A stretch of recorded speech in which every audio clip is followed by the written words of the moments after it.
या भारतात जगाचा पोशिंदा माया शेतकरी बाप जगला पाहिजे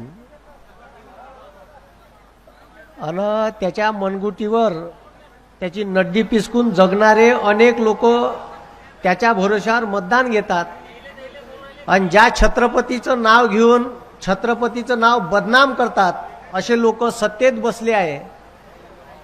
आणि आता हे आंदोलन बच्चूभाऊ कडूंनी शेतकऱ्यांना न्याय मिळावा, या देशातील दिव्यांगांना न्याय मिळावा म्हणून राष्ट्रसंत तुकडोजी महाराजांच्या पावनभूमीतून जे रणसिंग फुकला आहे त्याच्याबद्दल मी बच्चूभाऊंना खूप खूप शुभेच्छा देतो। पण हे सरकार इतकं मुर्दाड आहे का हे हाल्या जागे येणार नाही, कारण आता माजून टर आहे आणि यायच्या सीटा जास्त आल्यामुळे हे सध्या हवेत आहे। आणि जायच्या भरोशावर म्हणजे बच्चूभाऊंकडे आत्ता मी एक प्रश्न घेऊन गेलो होतो विधानसभेच्या अगोदर। हे देवाभाऊ आहे बाराहाती माझ्यासोबत आले, शेतकऱ्याचे गोरगरिबाचे पैसे घेऊन एक बँक डुबली वर्धेची आणि ते बँक जवळपास 40 करोड रुपये गोरगरिबाचे घेऊन डुबली। तर त्याचा प्रश्न घेऊन गेलो होतो बच्चूभाऊनं लगेच वर्धेच्या SP कलेक्टरले फोन केला, सगळ्याच नेत्याले मी फोन करायला लावले। तर 6 महिन्यात त्या बँकवर जप्ती आणली, तिच्या बंद्या प्रॉपर्ट्या सील केल्या आणि आता त्याचे लिलाव लागणार आहे लगेच, आणि लिलाव लागून जे पैसे जमा होईल त्या सर्व पैशातून गोरगरिबाचे पैसे वापस भेटन। ठीक आहे, आणि त्याच्यासाठी एका झटक्यात फोन लावला। ठीक आहे, कोणतेही ठीक आहे तिथं बा नंतर पाहू, ठीक आहे उद्या या असा विषयच नाही। म्हणून या महाराष्ट्रामध्ये अपंगांना 1% आरक्षण असो का इथं दिव्यांगासाठी मंत्रालय असो, ह्या साऱ्या गोष्टी बच्चूभाऊने करायला लावल्या। आज शेतकऱ्यासाठी आजच नाही तर बच्चूभाऊ जेव्हा ठीक आहे या चळवळीशी जुळले तेव्हापासून त्यांनी शेतकऱ्यासोबत राहिले। आता तर हे सरकार इतकं बदमाश आहे का देवाभाऊनं इलेक्शनच्या प्रचार सभेत मोठी घोषणा केली होती का शेतकऱ्याची कर्जमाफी करू आम्ही सत्तेत आल्यावर, 7/12 कोरा करू, पण हे कोरा करणार नाही। आणि आता तर विषयच राहिला नाही आहे, लाडक्या बहिणीचे बी पैसे गायब करणार आहे। आणि तुम्हाला 1 रुपयात विमा होता ना, 1 रुपयाचा विमा बी बंद केला। आता देवाभाऊ म्हणते आम्ही दुसरी काहीतरी व्यवस्था पाहू, अजून काही व्यवस्था आणली नाही। शेतकऱ्याले पीक विमा होता, तो पीक विमा बी 1 रुपयाचा काढून टाकला। बरं हे सरकार इतकं बदमाश आहे, केंद्रातलंही तसंच राज्यातलंही तसंच। यायनं साल्यानं का केलं, यायनं उद्योगपत्याचं मी आता तोच अभ्यासच करून राहिलो होतो। आता मी प्रत्येक वेळेस पाहतो म्हणजे इथून 2 वर्षाच्या अगोदर 3.5 लाख करोड रुपये कर्ज उद्योगपत्याचं माफ केलं, त्याला राईट ऑफ म्हणते। मग मागच्या वर्षी पाहिलं 10.5 लाख करोड, आता तर हद झाली 16,35,000 करोड रुपयाचं कर्ज उद्योगपत्याचं। मुक्या अन्या ते एक अडाणी त्याच्या मागं मोदीच्या मागं लंगलंग फिरत राहते।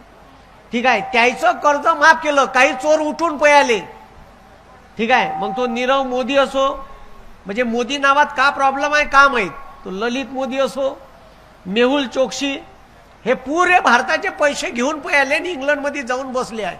हे आपल्या गोरगरिबाचे पैसे घेऊन यायचं कर्ज माफ करता येते, पण आमच्या शेतकरी बांधवाचं खूप झालं तर 1.5 लाख करोड कर्ज असंजी शेतकऱ्यावर, पण शेतकऱ्याचं कर्ज माफ करायला यायच्यापाशी पैसे नाही आणि त्या शेतकऱ्याला कर्जमाफी भेटली पाहिजे म्हणून आंदोलन चालू आहे। या आंदोलनाला माझा पाठिंबा आहे म्हणून मी इथं आलो। शेतकऱ्याचं पोट आहे, ज्याची जळते त्याला कळते।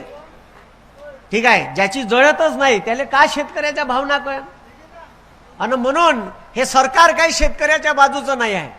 आता हद झाली, मोदी साहेबांना हमी भाव जाहीर केले माहित आहे का। बरं आमच्या देशात अशी व्यवस्था नाही का शेतकऱ्याचे हमी भाव जाहीर केल्यावर शेतकऱ्याच्या मालाले हमी भावात जर भाव नाही भेटला तर का करायचं, तर त्याचे म्हणते का तुम्ही नाफेडले का, मग तुरी नाफेडले नाही विकाले तर नाफेडवाले म्हणते बारदाना नाही आहे। आणि सिमेंटच्या रोडवर टाकायला साल्या ट्रकनं बारदाना येते. म्हणजे एवढे दुनियाभराचे नौटंकीबाज करते म्हणे एका सातबाऱ्यावर एकच ट्रॅक्टर कापूस घेता येते. म्हणजे इतके बदमाश आहे. हमी भाव जाहीर करता कायच्यासाठी मग? आता तांदूळ आहे ना, तांदूळ आता त्या भंडाऱ्या गडचिरोलीमध्ये एकच पीक पिकते जी तांदूळाचं. त्या तांदूळावर किती भाव वाढवले मोदीने माहित आहे का? 69 रुपये. मी म्हणलं बरं आपल्या सोयाबीनवर किती भाव वाढ केली माहित आहे का? 8%. 8%. सोयाबीनवर हमी भावावर 8% वाढ केली आणि महागाईचे दर 9 न 10% आहे. आपलं पोट जगन कसं? म्हणजे मागच्या वर्षीची चप्पल 100 रुपयाची भेटायची ती 110 रुपयाची भेटून राहिली आणि हे भाव देऊन राहिलं 8%. आमच्या मालाले भाव हा कमीत कमी सोयाबीनले 10,000च्या वर पाहिजे आणि कापसाले भाव जोपर्यंत आम्हाला 15,000 भेटत नाही तोपर्यंत आमचा मायबाप सुखी होणार नाही. आणि आम्हाला एवढा भाव दिला तर सालेव म्हणा तुमच्या डाक्टात बी कटोरं घेऊन फिरणार नाही. बरं आता पुन्हा एक प्रश्न आहे. आम्ही डिमांड भरलाय, जायले नवीन विहिरी भेटल्या, नवीन विहिरी खोदल्या, त्यानं डिमांड भरली आहे महावितरणकडं. बरं डिमांड भरले तर 3-3 वर्षापासूनचे डिमांड भरले त्याले अजिबात हे सरकार म्हणते आता तुम्हाला इलेक्ट्रिक लाईन भेटणार नाही, तुम्ही सोलर घ्या. अबे पण आम्हाला नाही घ्यायचं सोलर. तुम्ही जबरदस्ती कायले करून राहिले सोलर घ्यायची? आमच्या लोकायले सोलर नाही घ्यायचं आहे. आम्ही डिमांड इलेक्ट्रिक लाईनचं भरलाय, आम्हाला लाईन द्या. तर ते म्हणते जबरदस्तीनं सोलर घ्या. हे कोणती जबरदस्ती आहे? म्हणजे शेतकऱ्यावरच जबरदस्ती, दुसरं कोणी यायला सापडत नाही. म्हणून हे जे शेतकऱ्याचे मुद्दे आहे, अनेक मुद्दे आहे. सगळ्यात पहिला मुद्दा आहे का आमची कर्जमाफी करा आणि त्याच्यानंतर दुसरा मुद्दा आहे का आमच्या मालाले योग्य भाव द्या. हे जोपर्यंत देणार नाही ठीक आहे हे आपल्या मनगुटीवर असंच बसून राहील. शेतकऱ्याचं रक्त पिणारं सरकार आहे आणि हे काही ठीक आहे ऐकायच्या मनस्थितीत नाही आहे, कारण याच्या शीता आरपार आल्या आहे. ठीक आहे. आणि आपण आपल्याच लोकांना निवडून दिलं आहे, आता कराव का? आहे का नाही? मग आता बच्चू भाऊ सारखे लोक आंदोलन करते, माझ्यासारखा माणूस उभा राहते. ठीक आहे आंदोलन करण, पण आंदोलनाले सर्वसामान्य शेतकऱ्याचा पाठिंबा भेटला पाहिजे. मी बच्चू भाऊच्या पाठीशी उभा आहे तसं तुम्ही सर्वांनी बच्चू भाऊच्या पाठीशी उभं राहा. आणि बच्चू भाऊ तुम्ही काळजी करू नका, या महाराष्ट्रातली पूर्ण जनता तुमच्या पाठीशी आहे आणि या सरकारले आपण कर्जमाफी केल्याशिवाय जाग्यावर आणू नाही. बच्चू भाऊ तुम आगे बढ़ो, बच्चू भाऊ तुम आगे बढ़ो. सारे लोक म्हणजे जेवढे भी नेते आहे हे साले खाते तर डकार भी देत नाही. म्हणजे इतके खतरनाक आहे. त्याले शेतकऱ्याशी काही लेणं देणं नाही. त्याले लगेच एखादी जागा सांगा सरकारची शहराच्या बाजूची, कशी तिथं डल्ला मारायचा, पण शेतकऱ्यासाठी काहीतरी केलं पाहिजे अशी व्यवस्था या विदर्भात नाही तयार केली. आणि म्हणून आमच्या विदर्भातला शेतकरी मागं आहे आणि या शेतकऱ्याचं कुठंतरी भलं झालं पाहिजे, या शेतकऱ्याला न्याय भेटला पाहिजे.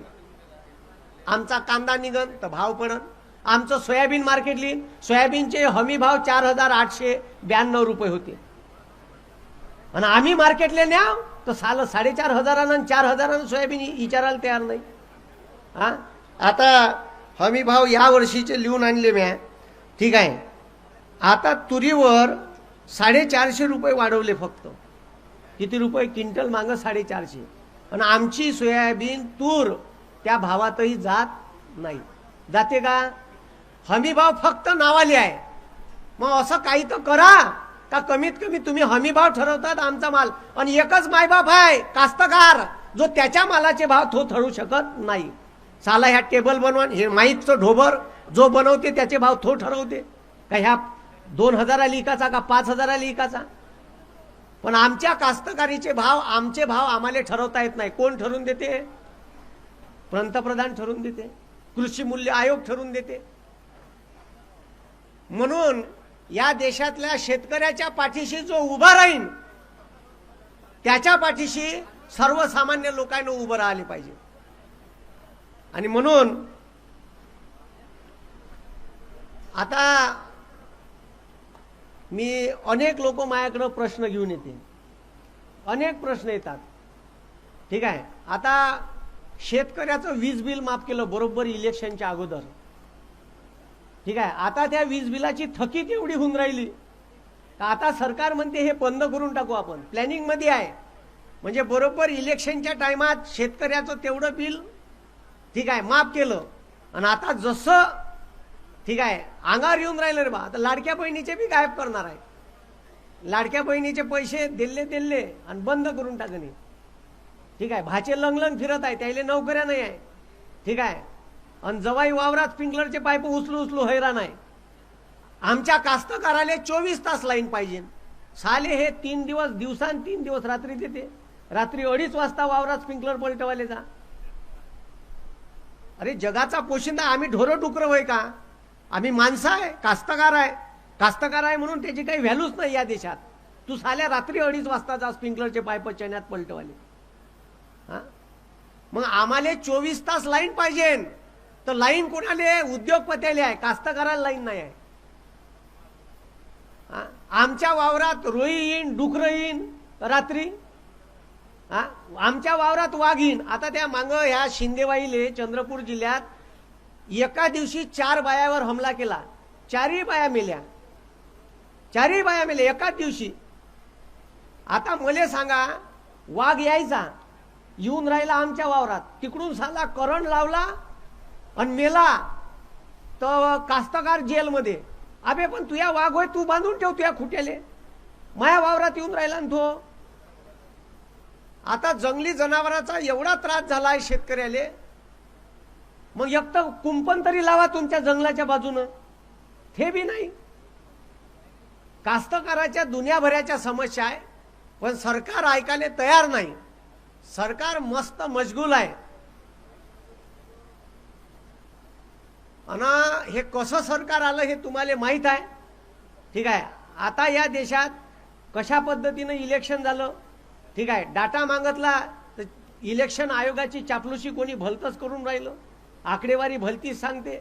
ठीक आहे, म्हणते खोटे बोलते, उत्तर आहे नाही. म्हणून जो माणूस शेतकऱ्याच्या हिताचा बोलन, जो माणूस गोरगरीब कष्टकऱ्याच्या बाजूने उभा राहील, जो माणूस दिव्यांगाच्या बाजूने उभा राहील, अशा बच्चू भाऊच्या माग आपण सर्वांनी ठीक आहे छाती ठोकपणे उभं राहिलं पाहिजे. म्हणून मी तर बच्चू भाऊच्या आंदोलनाला पाठिंबा द्यायला आलो. ठीक आहे, आज आमच्या पार्टीचाही वर्धापन दिन आहे, पण मी तिथं गेलो नाही. ठीक आहे, मी इकडं आलो कारण त्याच्यापेक्षा हे महत्त्वाचं काम होतं. ठीक आहे, कारण मी कास्तकाराचं पोट्ट आहे, माझा बाप कास्तकार आहे, मी शेती करतो. ठीक आहे, म्हणून मला साऱ्या उठारेटा कास्तकाराचा माहीत आहे का कुठं दुखते. आणि जेव्हा एवढी मेहनत करून जर त्याला भाव नसन भेटत तर त्या कास्तकारानं पोरीचं लग्न कसं करायचं, पोट्ट्याचं शिक्षण कसं करायचं. अरे 12वी पास झालं पोट्ट, 10वी पास तर 1.5 लाख न 2 लाख रुपये फी आहे जी, कुठून भरायची त्यानं. हा, कवा कवा गाडीत पेट्रोल टाकायला पैसे नाही राहत. त्या शेतकऱ्यानं करायचं का, व्यथा मांडायची कोणापाशी. बरं नेत्यापाशी जाव तर नेते टिंगल उडून देते कास्तकाराची, कोणताही मुद्दा घेऊन गेले तर वेळ देणार नाही, वेळ दिला तर वेळ मारून नेते. म्हणून हे लक्षात घ्या का असे नेते फार कमी होतात बच्चू भाऊ सारखे. म्हणून मी आज बच्चू भाऊच्या पाठीशी आहे, बच्चू भाऊच्या सोबत आहे आणि या आंदोलनाला माझा पाठिंबा आहे आणि तुमचाही पाठिंबा असाच राहू द्या. ठीक आहे, हे आंदोलन यशस्वी झाल्याशिवाय राहणार नाही. ठीक आहे, मी जमलं तर वर्धेत चालू करतो. ठीक आहे, महाराष्ट्रभर पेटलं पाहिजे, यायच्या बुडाले आग लावा लागते, असे ऐकत नाही हे. ठीक आहे, असे नाही ऐकत हे. यायच्या बुडाले जोपर्यंत आग लागत नाही हे आंदोलन महाराष्ट्रभर पेटणार नाही, तोपर्यंत हे जागे होणार नाही. मागं एक आंदोलन केलं होतं मी त्या कॉन्ट्रॅक्ट भरतीच्या विरोधात. ठीक आहे, तर आंदोलन बी तसंच. मग म्या काय केलं, पहिले मोर्चा काढला 10,000 पोट्ट्याचा, सरकार ऐकायला तयार नाही. मग 4 दिवस 6 दिवस बसलो धरणे आंदोलन, ऐकलं नाही. मग कायचं म्या आणले ठीक आहे गॅस सिलेंडर, शेगड्या पोट्ट्याले दिले दुकानं टाकून. मोदी चायवाला, रिकाम टेकडा चिवडा सेंटर, बेरोजगार पकोडावाला, आणि तिथं लावले मोदीचे कार्टून, देवाभाऊचं कार्टून, एकनाथ भाऊचं कार्टून, अजित भाऊ दिल्ले पेलून. आणि दुसऱ्या दिवशी देवेंद्र फडणवीस वर्दीत येऊन राहिला होता. मले पोलीस आहे ना एवढा दबाव आणला, रात्री 12:30 वाजता एसपीनं बोलावलं वर्धेच्या ऑफिसमध्ये. गेलो, म्हणे ते कार्टून काढा म्हणे. बोले आपकी तारीख खत्म हो गई बोले आंदोलन की, हो उठा डालो बोले. मैं बोला उठेंगे नहीं सर. तो मैंने फिर हमको कुछ करना, मैं मेरे को डाल दो जेल में. तो नहीं तो मैंने मग कार्टून तरी काढा. मैं बोला कार्टून भी निघणार नहीं साहेब. तो यार कुछ करो बोले. मैं बोला 40 लाख बच्चों का सवाल है महाराष्ट्र के. ठीक आहे, तुम्ही 238 गव्हर्नमेंटच्या वेगवेगळ्या क्षेत्रातल्या परीक्षा न घेता तुम्ही कॉन्ट्रॅक्ट बेसवर करून राहिले, सरकारी नोकऱ्या बंद करून राहिले. म्हणजे ह्या पोट्यानं आत्महत्या करायची का म्हणलं. म्हणलं सर आंदोलन की तारीख गई तो भी मेरा आंदोलन चालू रहेगा म्हणलं. मग कलेक्टरनं बोलावलं पुन्हा लगेच. तिथून नाही येत तर कलेक्टर ऑफिसला गेलो. कलेक्टर साहेब चांगले, एसपी साहेब चांगलेच होते. ठीक आहे, तो म्हणे काहीतरी करा म्हणे. मी म्हणलं संध्याकाळी पुरते बॅनर काढतो, सकाळी पुन्हा लावीन. ठीक आहे, तुमचं म्हणणं एवढंच आहे ना. ठीक आहे, जास्त दबाव आणला म्हणलं तर मला उचलून टाक जा, का प्रॉब्लेम आहे. ठीक आहे, मी सकाळी पुन्हा बॅनर लावले आणि आंदोलन चालू केलं.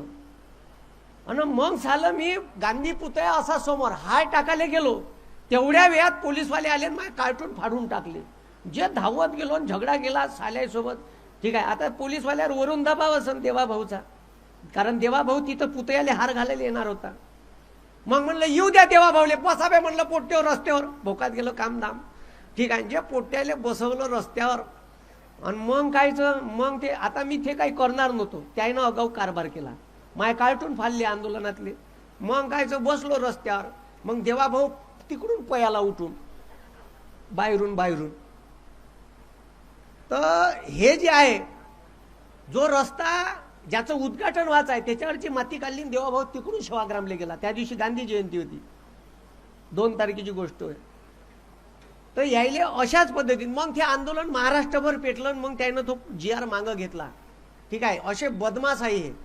ठीक आहे, तर हे ठीक आहे आंदोलन महाराष्ट्रभर पूर्ण ठिकाणी पेटायला पाहिजे. यायनं जे घोषणा केली सब फोकणाडे आहे, म्हणजे दाढीवाल्यापासून फोकणाड्यात आणतात हे लंबाल्या. ठीक आहे, तिथपासून तर इथपर्यंतच्या दाढीवाल्यापर्यंत फोकणाड्याच आहे पुऱ्या. ठीक आहे, शेतकऱ्याची कर्जमाफी बोलले ते दिली का नाही. 2 कोटी रोजगार थोय नाही. 15 लाख रुपये तुमच्या अकाउंटला येणार होते, हे नाही. बरं स्वित्झर्लंडच्या बँकेतले पैसे आणणार होते, तर स्वित्झर्लंडच्या बँकेत अजून पैसे वाढले, म्हणजे भ्रष्टाचाराचं प्रमाण वाढलं भारतात. ठीक आहे, हे समजून घ्या तुम्ही. आणि ह्या आपल्या सर्वसामान्य लोकांचा पैसा आहे. ठीक आहे, बँका भारतामध्ये 26 नॅशनलाइज बँका होत्या, मोदीनं 12 ठेवल्या फक्त. किती ठेवल्या. इंदिरा गांधीनं बँका राष्ट्रीयकरण केल्या होत्या. कायच्यासाठी, गोरगरीब कष्टकरी शेतकऱ्याला कर्ज भेटलं पाहिजे. आणि ह्या बापू इकाले काढून राहिला. म्हणून आपण अशा लोकांच्या मागं राहा जे लोक शेतकरी.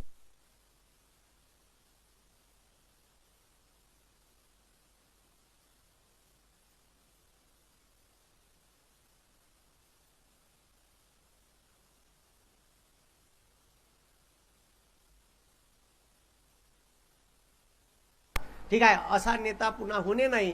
ठीक आहे, ते ज्या बाजून लढून राहिले, ठीक आहे, त्याची बाजू आपण अजून भक्कम करायला पाहिजे. आणि आम्ही ठीक आहे लगेच काही दिवसात वर्धेत हे आंदोलन करतो.